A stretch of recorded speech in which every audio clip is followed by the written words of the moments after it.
नमस्ते। चलिए आज बात करते हैं एक बहुत ही खास त्योहार शीतला सप्तमी की। आखिर क्या है ये परंपरा और इसे क्यों मनाया जाता है?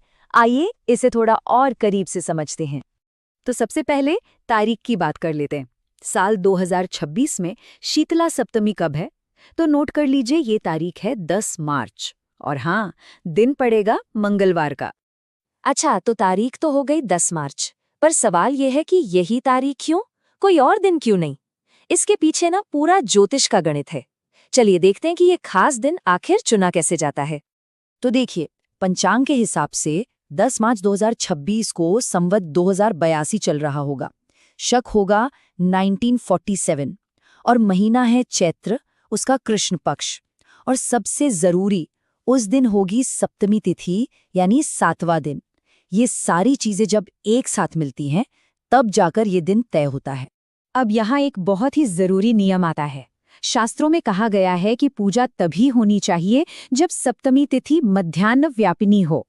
ये शब्द मध्याह्न व्यापिनी, यही इस त्योहार की सही तारीख तय करने की चाबी है। तो ये मध्याह्न व्यापिनी है क्या भला? देखिए, इसका मतलब बहुत सीधा सा है। इसका मतलब है कि सप्तमी तिथि दोपहर के वक्त मौजूद होनी चाहिए।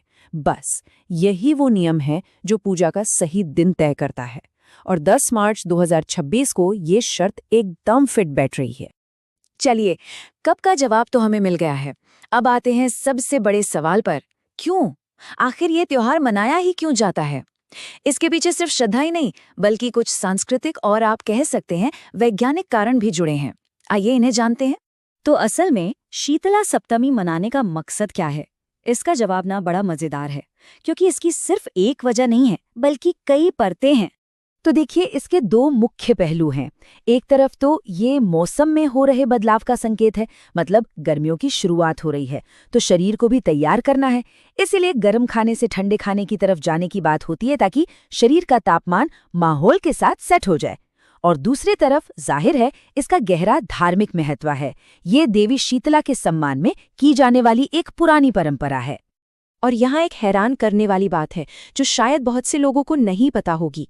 ये त्योहार साल में सिर्फ एक बार नहीं आता। जी नहीं, ये असल में 4 अलग-अलग महीनों में मनाया जाता है। हाँ, बिल्कुल सही सुना आपने। चैत्र महीने में तो होता ही है, लेकिन इसके अलावा वैशाख, ज्येष्ठ और आषाढ़, इन चारों महीनों के कृष्ण पक्ष की सप्तमी तिथि को ये परंपरा निभाई जाती है। इससे पता चलता है कि ये त्योहार कितना ज्यादा महत्वपूर्ण है। अच्छा, अब बात करते हैं पूजा पाठ की। मतलब ये अनुष्ठान किए कैसे जाते हैं। और आपको जानकर शायद हैरानी हो कि इसे मनाने के तरीकों में भी थोड़ा बहुत फर्क देखने को मिलता है। दिलचस्प बात यह है कि इसे मनाने के तरीके अलग अलग हैं। कुछ परिवारों में क्या होता है, होलिका दहन के 7 दिन बाद पूजा की जाती है। वो 7 लोटे पानी से दिन गिनते हैं। वहीं बहुत से दूसरे लोग अपनी कुल परंपरा को मानते हैं और वो सप्तमी यानी 7वें दिन या फिर अष्टमी मतलब 8वें दिन पूजन करते हैं। और अब आते हैं इस पूरे मामले के सबसे जरूरी नियम पर। ये एक ऐसी बात है जिसे समझना बहुत ही अहम है, खासकर जब इतनी अलग अलग परंपराएं हों। तो ध्यान से सुनिए। सबसे जरूरी बात यह है कि त्योहार को वार के हिसाब से, मतलब मंगलवार है या शनिवार, इस वजह से आगे पीछे नहीं करना चाहिए। पूजा हमेशा तिथि के अनुसार ही होनी चाहिए। सीधे शब्दों में कहें तो दिन कोई भी हो, चंद्र तिथि यानी जो सप्तमी या अष्टमी की तिथि है वही सबसे ज्यादा मायने रखती है। और ये सारी बातें हमें एक बहुत गहरे सवाल पर लाकर छोड़ देती हैं। आज की इस तेज रफ्तार जिंदगी में प्रकृति के साथ जुड़ी ये सदियों पुरानी परंपराएं हमारे लिए कितनी मायने रखती हैं?